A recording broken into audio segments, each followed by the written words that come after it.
நடக்கணும், யாருக்கிட்ட என்ன பண்ணணும், இதில் கொஞ்சம் கவனமாக இருக்கிறது ரொம்பவே நல்லது. தங்க நாற்காலியில் போய் கை கட்டி வாய்ப்பொத்தி நிற்கிறத விட ஒரு தகர நாற்காலியில், தனக்கு சொந்தமான நாற்காலியில் கால் போட்டு காலுக்கு மேலே உட்கார்ந்துருக்கிறது ரொம்பவே நல்லது.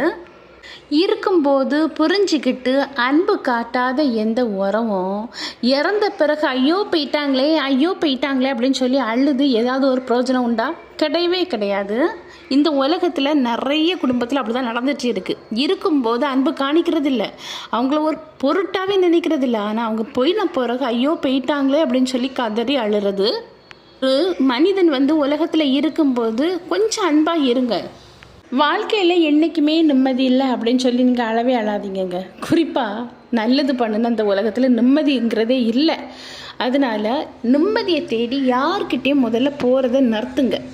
தேடி இவங்க நமக்கு ஆறுதல் தருவாங்களா அப்படின்னு சொல்லி நம்ம வீட்டு பிரச்சனையை அடுத்தவங்ககிட்ட ஷேர் பண்ணாமல் நமக்குள்ளேயே வச்சுட்டு இந்த பிரச்சனையிலேருந்து எப்படி வெளியே வரணும் அப்படின்னு தான் பார்க்கணுமே தவிர அடுத்தவங்கள்ட்ட போய் ஐடியா கேட்காதீங்க. ஏன்னா இது உங்கள் வாழ்க்கை, நீங்கள் தான் ஹேண்டில் பண்ண போகிறீங்க.